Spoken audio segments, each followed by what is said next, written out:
지난주에 그 예수님께서 3번 나타나시는 것을 나타나신다는 표현 3번 나오는 것을 중심으로 해서 예수님의 사역을 이렇게 정리를 했습니다. 이게 히브리서 전체에 아주 핵심이다 그런 말씀을 드렸는데, 첫 번째가 뭐였습니까? 예수님이 하나님 앞에 나타나셨다라는 거예요. 하나님 앞에 하나님의 법정에 출두하신 거예요. 그래서 이 그림자인 이 땅의 성소에서 제사 지내던 그 제사와는 전혀 차원이 다른 하나님 앞에 직접 우리가 또 그 앞에 나갈 수 있도록 그렇게 길을 열어주시는 그런 역할을 하셨다라는 것이었고, 두 번째로는 뭐였죠? 세상 끝에 나타나셨다 그랬습니다. 세상 끝에 나타나셨다는 것은 말세라 그랬죠. 이때까지 역사 이래 있었던 모든 인류의 죄를 한꺼번에 매듭짓기 위해서 세상 끝에 나오신 거예요. 그래서 그 이후에 오는 모든 인류들까지 같이 한꺼번에 단 한 번의 제사로 모든 죄를 용서받는 그런 완전한 제사를 이루기 위해서 세상 끝에 오셨다 그랬고요. 그 다음에 또 뭐 있습니까? 세 번째는 두 번째로 오신다라는 것이죠. 두 번째로 나타나신다. 이제는 첫 번째 오실 때는 죄의 문제를 해결하기 위해서 오셨고, 두 번째는 죄와 상관없이 구원이라 그러는데, 이거는 영원한 하나님 나라의 그 영생을 이야기를 합니다. 그 영생을 위해서 우리 구원받은 백성들을 부르기 위해서 맞이하기 위해서 오신다라는 그런 내용이었습니다. 이렇게 해서 예수님께서 지금 대제사장, 가장 누구와도 비교할 수 없는 완벽한 그런 대제사장으로서 지금 사역을 하고 계시는데, 그 대제사장으로서 이렇게 일을 완성하셨다라는 것을 보았습니다. 대제사장으로의 모습, 첫 번째 우리 7장에서 보면 멜기세덱하고 비교를 하면서 완전한 대제사장이 바로 그리스도다라는 내용이 나왔었고, 8장에서는 이 예수님께서 사역하고 계시는 이 참성소, 하늘과 다른 이 땅의 성소, 이렇게 비교하면서 예수님이 사역하시는 참성소에 대해서 또 설명하는 것을 보았습니다. 그리고 예수님께서 그 참성소의 마지막 그 휘장을 열고 들어가신 그 예수님 그리스도의 그 피의 능력이 어떤 건지를 우리 9장에서 보았고요. 그래서 이제 10장이 되었습니다. 10장이 되었는데, 오늘 본문은 지난주에 살펴본 내용이 약간 조금 더 이렇게 추상적으로 나와 있습니다. 추상적으로 나와 있어서 그 전에 쭉 얘기해왔던 것을 다시 한번 반복하면서 아주 구체적으로 이렇게 정리를 해놓은 그런 말씀이 오늘 1절부터 18절까지 말씀이다. 이렇게 보면 되겠습니다. 곧 예수님의 그 대제사장으로서의 사역이 우리로 하여금 지성소로 들어가서 거룩하게 되고 완전케 되는 그런 완전한 제사를 이루었다. 그 내용입니다. 그 내용을 지금 자세하게 설명하고 있습니다. 이 말씀을 설명하기 위해서 오늘 1절부터 18절까지는 크게 나눠서 세 단락이 있습니다. 1절부터 4절까지는 기존의 율법이 불완전한 것, 율법의 그 취약성, 그거를 이야기를 하고 있고, 그 다음에 5절부터 14절까지는 예수 그리스도의 제사가 어떻게 완전한가 하는 것을 설명하고 있고, 그 다음에 15절부터 18절까지는 그렇게 예수 그리스도의 그 제사가 완전하다는 것을 성령님이 증언하셨다. 성령님의 증언에 대한 이야기가 이제 뒤에 나오고 있습니다. 히브리서는 우리가 쉽게 읽기가 좀 어려운 그런 성경입니다. 그래서 특별히 히브리서를 가지고 제가 오랫동안 이렇게 말씀을 나누는데 잘 정리하시고, 이걸 통해서 하나님이 우리에게 하신 이 놀라운 이 은혜가 어떤 것인지 분명히 깨닫고, 그것을 좀 이렇게 잘 즐길 수 있고 잘 누릴 수 있는 그런 우리의 신앙이 되면 좋겠습니다. 신앙은 교리에 대해서 잘 이해하는 것으로 신앙생활을 할 수 한다라고 말할 수가 없습니다. 그것이 우리 삶의 로가 나야 되거든요. 예수님이 지금 완전한 제사를 이루었다 그랬는데 완전한 제사의 이 결과가 우리 생활 속에 그대로 나타나야 되거든요. 그래서 오늘 부분이 또 아주 중요한 부분이니까 우리 잘 한번 살펴보겠습니다. 먼저 율법의 무력함, 그러니까 구약시대에 있었던 모든 그 제사가 얼마만큼 약점이 많았는지 다시 한번 정리를 합니다. 그것은 1절에서 율법은 장차 올 좋은 일의 그림자일 뿐이다, 그렇게 말을 했습니다. 그림자는 실제의 모양을 이렇게 어느 정도 반영을 하죠.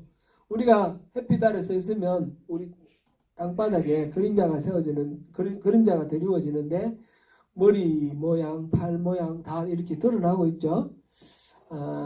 제가 오늘 이 정전이 된다는 사실을 까먹고 또 PPT를 만들어 가지고 이렇게 그림자를 딱 볼 수 있도록 그렇게 하려고 했는데 애를 써서 시간을 많이 투입을 했는데 보니까 오늘 또 정전이네요. 나무 밑에는 무슨 그림자가 생기나요? 나무 그림자. 그 나무 그림자 보면 이게 무슨 그림자를 알 수 있죠. 그림자를 보면 이게 나무 그림자구나, 나무구나. 그다음에 이제 강아지 모양의 그림자가 있다면 이게 원래 상은 뭐일까요? 강아지겠죠. 이렇게 그림자를 보면 그 원래 그 그림자 이전에 실제의 모양을 어느 정도 우리가 짐작할 수 있습니다. 근데 그림자는 온전하게 다 알 수가 없습니다. 그죠? 너무 평면적이고, 그죠? 얼굴이 이렇게 눈도 있고 코도 있고 이런 거는 그림자에 나타나지 않죠. 윤곽, 실루엣만 나타납니다. 유튜브가 요즘 잘 되어 있으니까 한번 보시면 재미난 거 많이 있습니다. 그림자, 섀도우 아트라는 게 있어요. 섀도우 아트. 여기 보면 이렇게 막에 그림자가 나타나서 이렇게 연극을 하는데 코끼리인가 싶은데 나중에 보니까 여러 사람이 모여가지고 이렇게 코끼리 모양을 드러내는 그런 것들이 있습니다. 그림자를 가지고는 그 실상을 바로 알 수가 없고 경우에 따라서는 오해를 하고 엉뚱한 것을 상상할 수가 있다라는 것을 여기서 우리가 먼저 생각해 봐야 되겠습니다. 그래서 그림자를 준 것은 율법이에요. 하나님이 율법을 주셨는데 진짜 실상은 예수 그리스도의 복음이고요.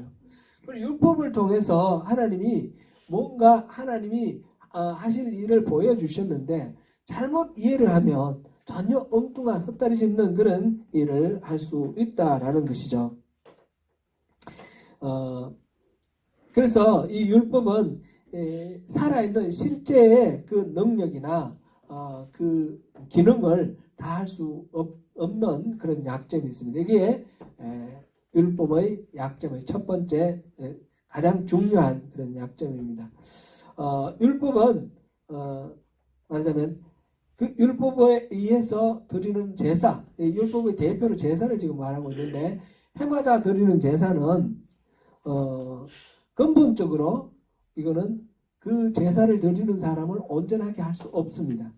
제사라는 것은 죄에 대한 값을 지불하고 죄로부터 자유롭게 만들고 정결하고 성스럽게 만드는 그런 목적을 가지고 제사를 하나님이 주셨는데 이 율법의 제사로는 그 역할을 할 수가 없다라는 거죠. 율법의 제사로는 그렇게 할 수 없다. 그게 오늘 1절 본문 내용입니다. 앞에서 우리가 9장 9절에서 보면 이에 따라 드리는 예물과 제사는 섬기는 자를 그 양심상 온전하게 할 수 없나니 이런 말씀을 봤습니다. 그리고 9장 14절에서는 그리스도의 피가 어찌 너희 양심을 죽은 행실에서 깨끗하게 하지 못하겠느냐 그렇게 말씀하셨어요.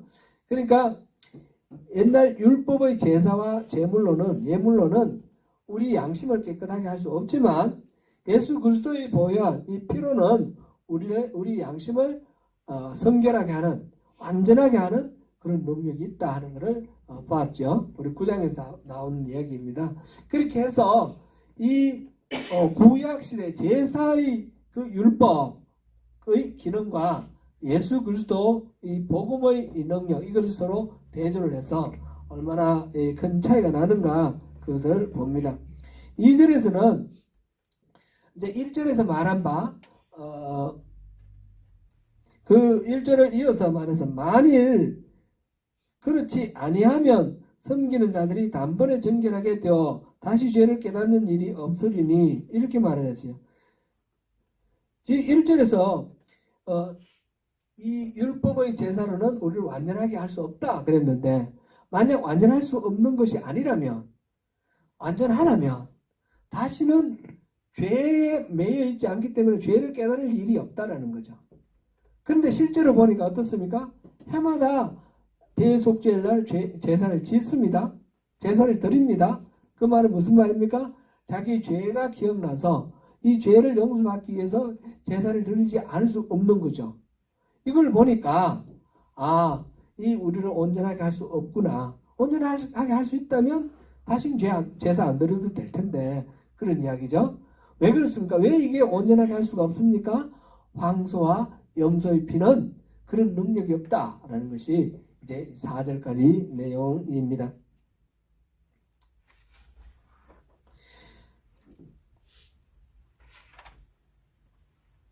자, 그렇지만 여기 이제 앞에 나온 거를 이제 생각하면서 한번 생각해 보세요. 이거는 그림자이기 때문에 그런 능력이 없는 거예요. 그럼 실제이신 예수 그리스도의 이 복음, 예수 그리스도는 어떠신 분인가? 지성소로 들어가는 그런 문을 여신 분입니다. 그래서 영원한 대제사장의 능력으로서 그곳에 계시고 또 무궁한 구속의 그런 경험을 우리에게 계속해서 주십니다. 그래서 우리가 지성소 안에 하늘 처소에 살 때는 우리는 더 이상 죄를 기억하지 않습니다. 지성소에 들어가면 예수님과 함께 그 지성소에 들어가면 더 이상 죄를 짓지도 않고 죄를 기억하지도 않는다. 그런 말입니다. 지금 우리 그림자와 예수님 이 실상을 비교를 해봤습니다. 이렇게 보니까 두 가지가 다른 게 있죠. 하나는 율법이라는 그 하나의 체계가 있고 하나는 이 예수 그리스도의 그 복음이라는 것 두 가지가 대비되는 두 가지가 있다. 이거를 우리가 생각을 해야 되겠습니다. 그럼 우리는 무엇을 사모해야 됩니까? 이 그림자가 아니라 실제, 그죠? 예수 그리스도의 복음, 하나님의 은혜, 이거를 우리가 추구를 해야 된다라는 것입니다. 성령님이 우리로 하여금 이 지성소로 예수님의 복음의 은혜를 누릴 수 있는 이 자리로 들어갈 수 있도록 우리를 인도하신다 하는 것을 우리가 믿고 이것을 누려야 된다라는 것이 이 히브리서의 전체에 계속해서 반복하는 그런 내용입니다. 우선 여기서 첫 번째로 지금 우리가 본 것은 율법의 한계를 우리가 보았습니다. 율법의 한계. 그 다음에 볼 부분은 거룩하게 된 자들을 영원히 온전케 하신 이 완전한 제사. 시편 40편 6절에서 7절을 인용해서 여기에서 본문 5절에서 7절까지 이렇게 인용하고 있는데 이 부분 한번 읽어보면 좋겠습니다. 오늘 본문 5절에서 7절까지 한번 읽어보겠습니다.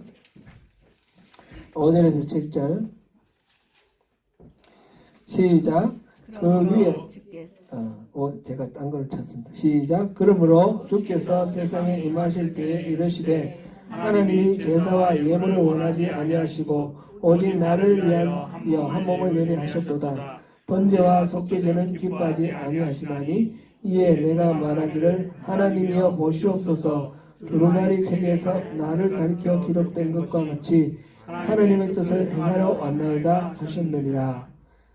시편 40편은 다윗의 시입니다. 다윗의 시인데 원래를 보면 이 나라는 말은 다윗을 가리키는 말이 돼야 되겠죠. 그런데 문맥으로 봤을 때 다윗으로 해서는 이게 해석하기가 어렵습니다. 그래서 이거는 다윗이 아니라 지금 먼저 이걸 인용한 이 히브리 기자는 그리스도라고 그렇게 해석을 했습니다. 이게 맞습니다. 이렇게 해야지 메시아. 그러니까 구약에서도 유대인들도 이걸 읽을 때 시편 40편을 읽을 때 이 나라는 것은 메시아다. 그렇게 이해를 해석하고 이해를 했습니다. 그럼 메시아가 오셔서 메시아를 위해서 한 몸을 예비하였다라는 거하고 또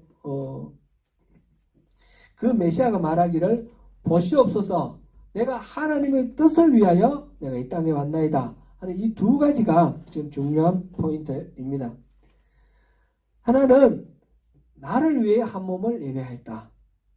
메시아를 위해 한 몸을 예배하였다라는 말. 그리고 또 하나는 메시아가 말하기를 나는 하나님의 뜻을 위해서 이 땅에 왔다라는 그런 내용입니다. 나를 위해 한 몸을 예배하였다. 하나님께서 우리가 이렇게 생각할 수 있겠습니다. 이렇게 뭐 구원의 원리라든지 그리고 모든 것들이 하나님 섭리고 하나님의 계획에 따라 이루어지는데 하나님은 말씀으로 천지를 다 창조하셨잖아요. 그리고 우리 인간의 죄를 용서해 주시려면 하나님이 나 용서한다. 이러면 다 용서가 되겠죠. 그러면 용서 안 되나요? 예를 들어서 하나님이 그렇게 선포를 하셨어요. 이때까지 있는 모든 죄인들의 죄를 다 용서한다. 이렇게 하시면 죄가 용서됩니까? 안 됩니까? 되죠. 하나님이 그렇게 하시니까. 그죠? 근데 하나님 그렇게 안 하셨다는 말이에요. 그렇게 안 하시고 한 몸을 예비하셨다는 거예요. 왜 그렇게 하셨는가? 우리 이걸 생각해 봐야 되는 거예요. 우리 자녀들이 뭘 잘못했어요. 집안에서 뭐 이렇게 장난을 치다가 화분을 깨버렸어요. 그러면 그 화분값 얼마 안 되기 때문에 부모가 자식 충분히 용서해 줄 수 있죠. 그런데 불러 드립니다. 이건 누가 그랬어? 그래서 자기가 그랬다는 걸 인정하게 하고 다시는 그러지 마라. 그리고 용서를 해주는 겁니다. 그렇죠? 왜 그렇습니까? 왜 그렇게 합니까? 괜히 시간 낭비 아닙니까? 어차피 용서해 줄 건데. 무슨 말이죠? 이 실수에 대한 문제를 스스로 깨닫고 그것으로부터 다시는 조심함으로써 그 잘못을 저지르지 않도록 하기 위해서 그렇게 자식을 불러서 꾸지람을 하고 혼을 내거나 뭐 이렇게 하고 그다음 용서를 해주는 겁니다. 예수님께서 이 땅에 몸을 입고 이 땅에 오신 이유가 바로 거기에 있다는 거죠. 왜 인간의 육신이 몸 하나님이신데 예수님은 하나님이신데 왜 사람의 몸을 입고 이 땅에 오시느냐는 거죠. 하나님 왜 그걸 계획하셨는가? 이건 분명히 하나님의 계획, 하나님의 섭리에 따라서 예수님이 오신 것인데 그 이유는 이 그리스도의 몸을 통해서 이 그리스도가 이 몸을 입고 이 땅에 오셔서 십자가를 지시고 죽으심을 통해서 우리에게 전할 메시지가 있는 겁니다. 단순히 죄를 용서해 주시는 거로 끝나는 것이 아니라 하나님은 우리에게 죄를 용서받는 것 이상으로 우리에게 요구하시는 것이 있다는 것입니다. 그래서 몸을 예배하시고 몸을 주셨고 그 몸으로 예수님께서 십자가를 지신 것입니다. 구약 시대의 제사 제도의 목적은 바로 그러한 예수님의 몸을 예배하신 그 섭리를 깨닫게 해주시기 위해서 예수님은 왜 이런 몸을 입고 오셨는가 하는 걸 깨닫기 위해서 미리 깔아놓은 하나의 모형이고 그림자입니다. 속죄제는 무엇입니까? 속죄제를 통해서 우리에게 하나님이 말씀하시고자 하시는 내용은 무엇일까요? 짐승을 죽여서 그 피를 바침으로 우리 죄가 용서를 받는다는 것이에요. 속죄제는 이 제물이 이 소나 염소나 이 제물이 나의 죄 때문에 죽는다라는 것을 말해주는 겁니다. 그리고 죄의 값은 사망이기 때문에 죄는 반드시 죽어야 된다. 우리가 죄를 지었으면 죽어 마땅하다라는 겁니다. 그래서 이 속죄제를 통해서 이 제물이 나를 위해 죽는다라는 걸 보여주시는 겁니다. 그걸 통해서 죄가 용서받는다라는 것을 보여주는 것이고 그 다음에 번제가 있어요. 번제. 매일매일 드리는 번제. 이 번제는 이 번제와 속죄제가 드리는 방법도 좀 다르죠. 속죄제는 이 내장에 그 기름이라든지 이런 것만 그냥 불태우고 그러는데 이 번제는 전체를 몽땅 다 태우는 거예요. 다 각을 떠서 완전히 다 태워드리는 게 번제예요. 번제.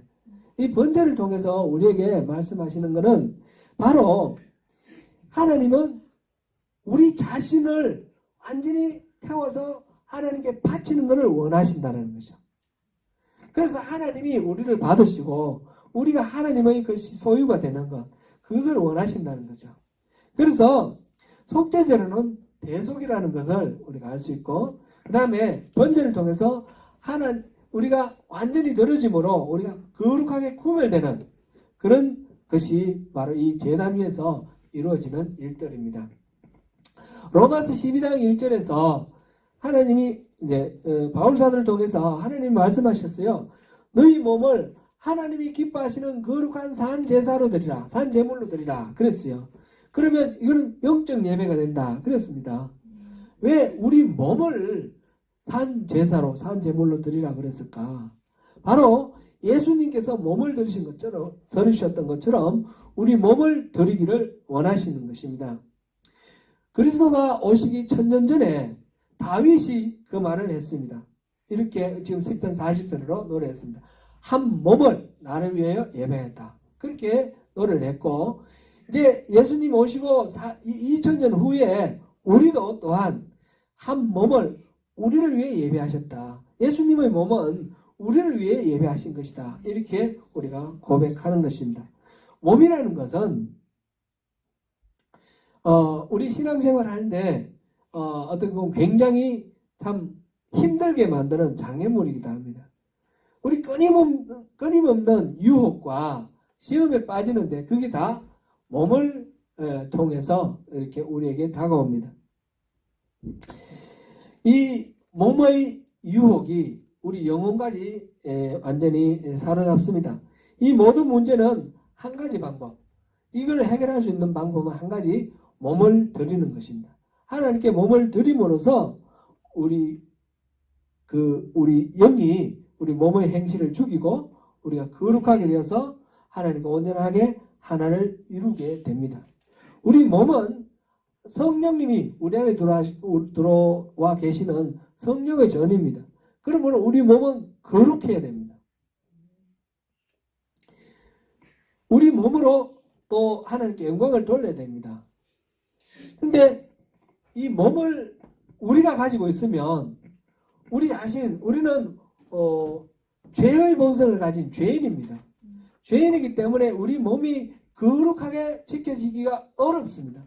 율법을 통해서 우리 끊임없이 경험하는 것은 짐승을 잡아 바치고 이 회개를 하고 돌이켰지만 다시 또 죄에 빠지는 우리 자신의 연약함을 봅니다. 그리고 율법으로는 이 문제를 해결할 수 없다는 것을 깨달으면서 이 죄를 해결할 수 있는 그런 근본적인 대책을 우리가 간절하게 구하는 것입니다. 그것이 바로 나를 위하여 한 몸을 예배하였다. 이 하나님의 계획인 것입니다. 하나님의 섭리인 것입니다.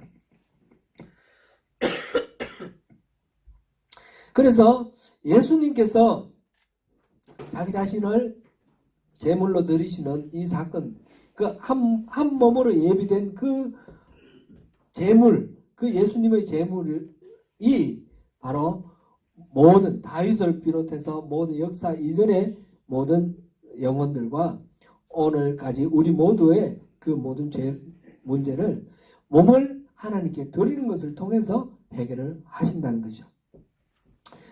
다음으로 이건 이제 조금 미진한 부분은 이 다음 부분을 보면서 더 생각해 보면 좋겠습니다. 보시옵소서, 내가 하나님의 뜻을 이루기 위해서 이 땅에 왔습니다. 그렇게 말했습니다. 우리 주 예수 그리스도는 이 땅에 오셔서 자기의 뜻을 이루신 것이 아니라 하나님의 뜻을 이루었습니다. 예수님은 본래 하나님의 본체시죠. 하나님의 본체시기 때문에 굳이 삼위일체 하나님으로서 성부 하나님께 복종해야 되는 그런 일방적으로 복종해야 되는 그런 위치가 아닙니다. 동등한 위치입니다. 그런데 사람의 몸을 입고 이 땅에 오셔서 일방적으로 복종하는 그런 자리까지 가셨습니다. 자기를 낮추셔서 죽기까지 복종을 하셨습니다. 사람의 모습으로 죽기까지 복종을 하셨습니다. 이렇게 했기 때문에 하나님은 그 결과를 어떻게 했습니까? 하나님은 이제 성자 하나님 예수님을 이렇게 지배하고 군림하는 데 만족하셨나요? 그런 게 아니었어요. 도리어 예수님을 높이셔서 지극히 높이사 모든 이름 위에 뛰어난 이름으로 그렇게 높여주셨습니다. 여기서 우리 죄의 본질을 한번 생각해 봐야 되겠습니다. 죄의 본질이 뭡니까? 죄의 본질은 자기 뜻대로 사는 것입니다. 자기가 하나님의 자리에 앉는 것입니다. 그래서 자기 뜻대로 사는 것은 죄이고 그렇게 되어 있는 상태에서는 하나님의 은혜를 누릴 수가 없습니다. 그런데 예수님께서는 자기의 뜻을 버리고 하나님 뜻을 위하여 하나님 뜻을 행하기 위하여 이 땅에 오셨고 하나님 뜻을 행하기 위하여 절대 복종하셨습니다. 그래서 이것이 자기 뜻을 버리고 하나님 뜻을 따르는 것이 바로 죄의 문제를 해결하는 그런 방법이 되었습니다. 그렇게 자신의 뜻을 포기하고 생명도 포기한 것이 하나님의 뜻이었고 그것이 결국은 우리들로 하여금 우리들이 자기를 부인하고 십자가를 지고 예수님을 따르는 것.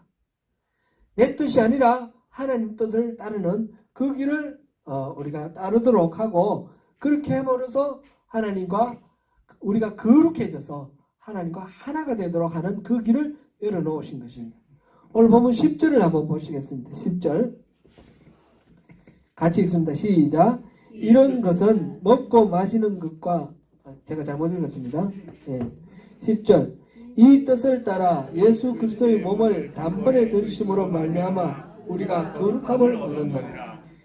예수님께서 단번에 들이신 자기 자신을 들이신 그 일로 말미암아 우리가 거룩해졌다는 거예요. 우리가 거룩함을 입었습니다. 이게 바로 하나님이 우리를 거룩하게 하시기 위해서 예수님을 그렇게 하셨다는 거죠. 히브리서에서 이 거룩함이라는 것은 조금 특별한 의미가 있습니다. 이 히브리서에서 거룩함은 하나님과 함께하는 거룩함입니다. 하나님은 절대적으로 거룩하시고 죄가 없으시기 때문에 죄인은 하나님 가까이 갈 수가 없습니다. 그래서 하나님은 우리를 거룩하게 하셔서 하나님과 우리가 같이 어울려서 하나가 되도록 하시는 그런 은혜를 베푸셨다. 이게 히브리서에서 말하는 이 예수 그리스도의 완전한 제사의 의미입니다. 우리가 그래서 예수님을 통해서 알아서 들어가는 곳이 어디입니까? 지성소입니다. 지성소는 거룩하고 거룩한 곳. Holy of Holy 그랬습니다. 히브리서 2장 11절을 한번 보시겠습니다. 우리 앞에 본문 앞에 2장 11절 같이 읽습니다. 시작. 거룩하게 하시는 이와 거룩하게 함을 입은 자들이 다 한 근원에서 난지라. 그러므로 형제라 부르시기를 부끄러워하지 아니하시고. 아멘. 거룩하게 하시는 이는 누구일까요? 하나님. 거룩하게 함을 입은 자는 누구예요? 우리예요. 여기에서 거룩하게 하시는 이는 예수님이고 거룩하게 함을 입은 자는 우리입니다. 예수님과 우리가 동격이 되는 거예요. 동급이. 우리가 감히 예수님과 동등하게 된다는 거예요. 동등하게. 같이 어울려서 같이 형제라고 부르심을 받는다는 거예요. 예수님 우리 맏형제, 형님이십니다. 형님. 참 이거는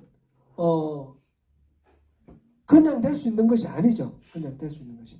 예수님이 단번에 드리는 제사, 그 영원한 제사, 완전한 제사로 우리의 죄의 문제를 완벽하게 해결해 주셨기 때문에 우리가 거룩하게 되어서 예수님과 같은 동급이 되는 것입니다.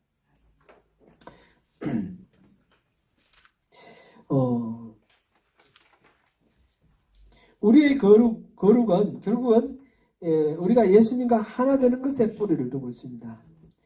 이 뜻에 따라 우리가 이 목적을 위해서 우리가 거룩함을 입었고 이 악한 세상에서 우리가 구원받은 이유입니다. 이 거룩함으로 인해서 우리가 지성소에 들어갈 수 있습니다.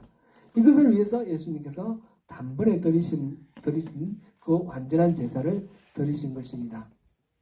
이것이 바로 하나님의 뜻이라는 것입니다. 본문 11절부터 13절을 보시겠습니다. 11절부터 13절까지 읽겠습니다. 시작.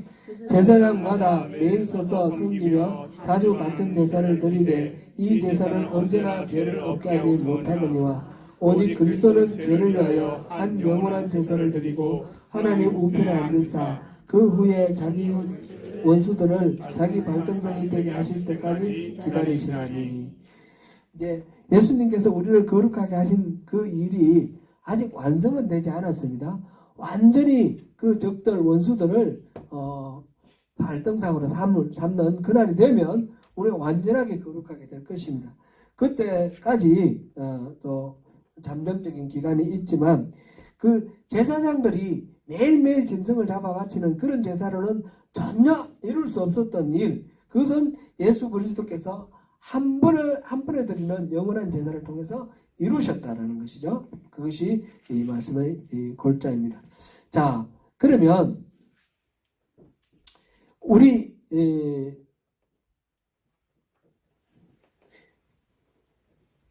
그리스도가 율법으로 세워진 이 약점을 가진 제사장들과 달리 영원히 온전하게 되신 아들이신데,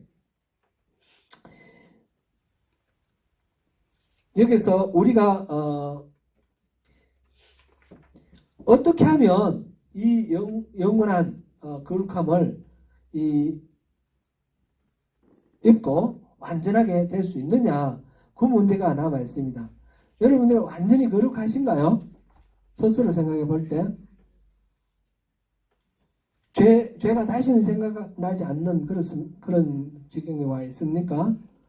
우리 스스로 생각할 때는 그건 너무너무 그러고 싶은데 아직 그러지 못하고 있는 우리 자신을 봅니다. 그래서 이거는 그냥 이론이고 실제로는 아니구나, 그런 식의 어떤 좌절감, 이런 실망감을 느낄 때가 많이 있습니다.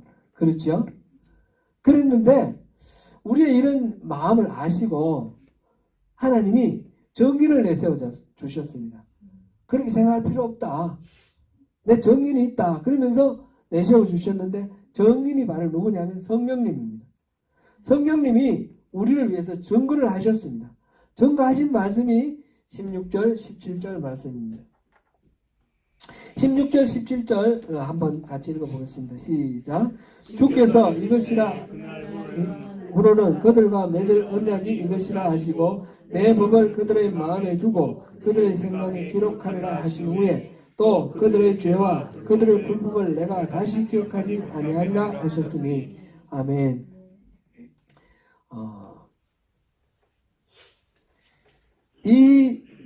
이 내용은 예레미야 31장 31절부터 34절에 나오는 그 내용입니다. 특별히 33절, 34절을 지금 인용하고 있습니다. 예레미야가 이 말씀을 전했는데 그것을 여기서 이 히브리서 기자는 뭐라고 했습니까? 또한 성령이 우리에게 증언하시되 이렇게 말했어요.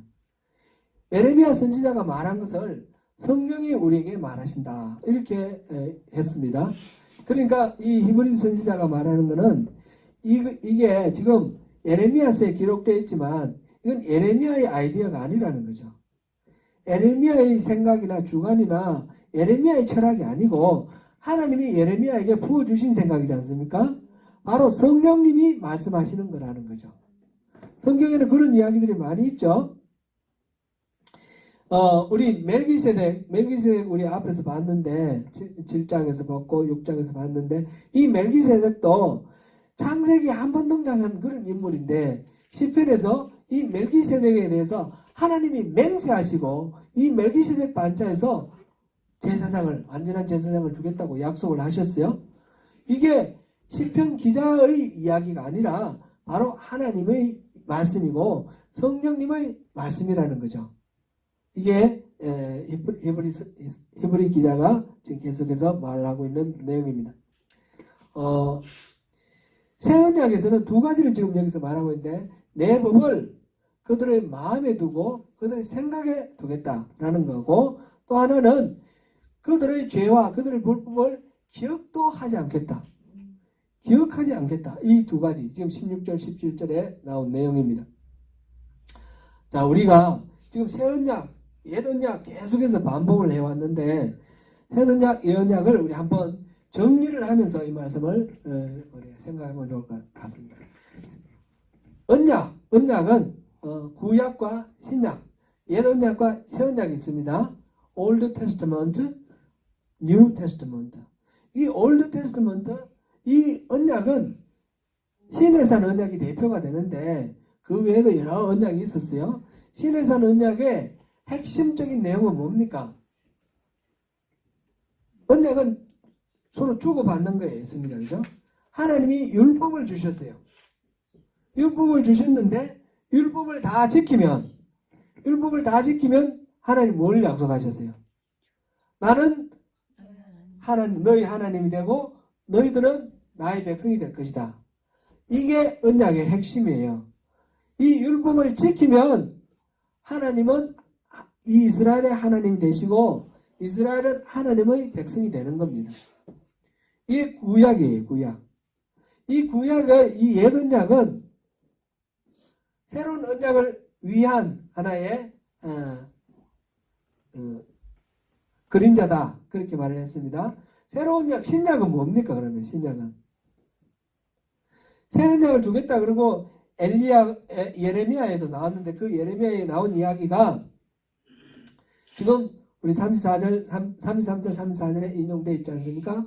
그 내용이 이 법을 이제 우리 마음에, 우리 생각에 새겨두겠다라는 것입니다. 그리고 이 하나님의 이 법을 우리가 지키면 우리 하나님 나라의 백성이 되고 하나님은 우리의 하나님이 된다라는 겁니다. 신약이나 구약이나 결국은 어떤 언약이냐면 하나님은 우리의 하나님이 되시고 우리는 하나님 백성이 된다는 이 관계를 위한 계약 체결이에요.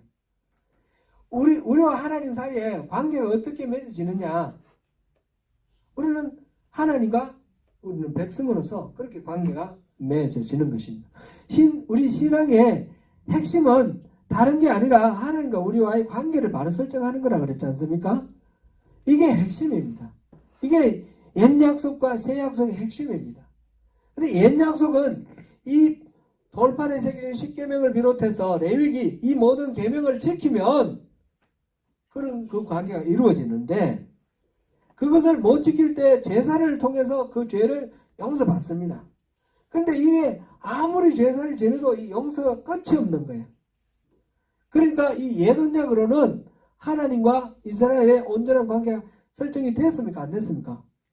못 됐다는 거죠. 못 됐다는 거죠.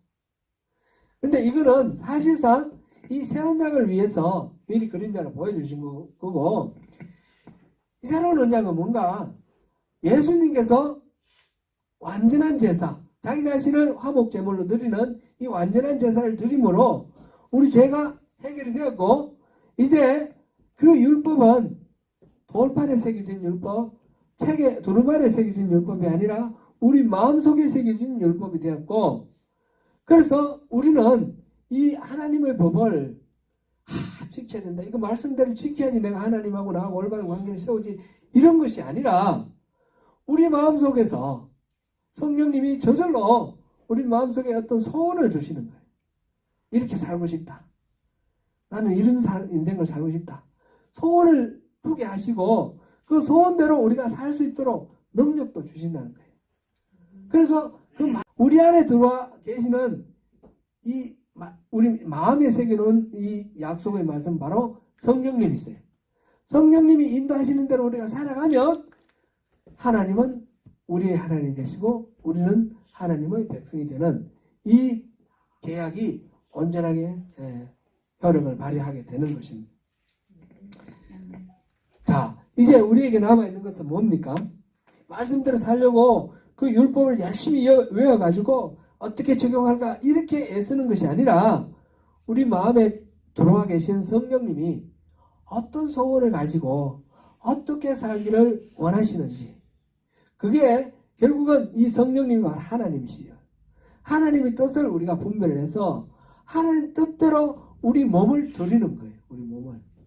헌신, 우리 몸을 드리는 거는 원래 하나님이 주인이신데 하나님께 우리 돌려드리는데, 내 마음대로 내 욕심대로 살려고 하던 그 모든 것들을 내려놓고 내 안에 와 계신 성령님이 이끄시는 대로, 감동 주시는 대로 그렇게 하나의 뜻을 이루면서 살아가는 그런 삶을 살아갈 때에 하나님과 우리는 온전한 하나님과 백성의 관계를 이룬다라는 것입니다.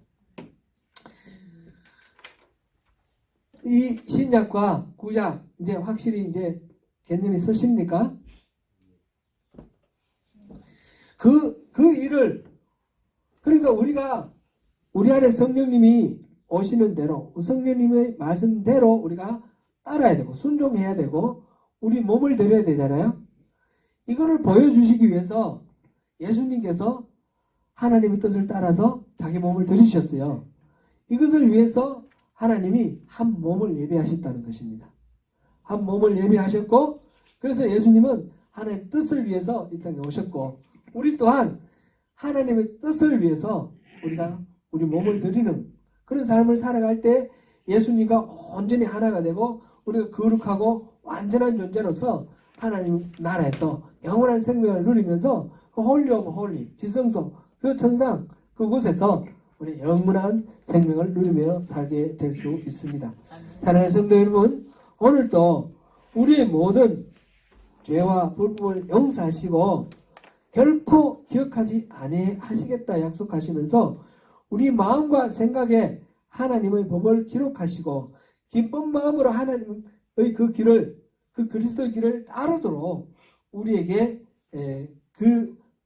능력을 주시는 그 하나님, 그 하나님께 우리 몸을 거룩한 산제사로 드리기로 결단하시고 영원히 거룩하고 온전케 하시는 하나님의 은혜를 누리시는 저와 여러분이 되시기를 축원합니다.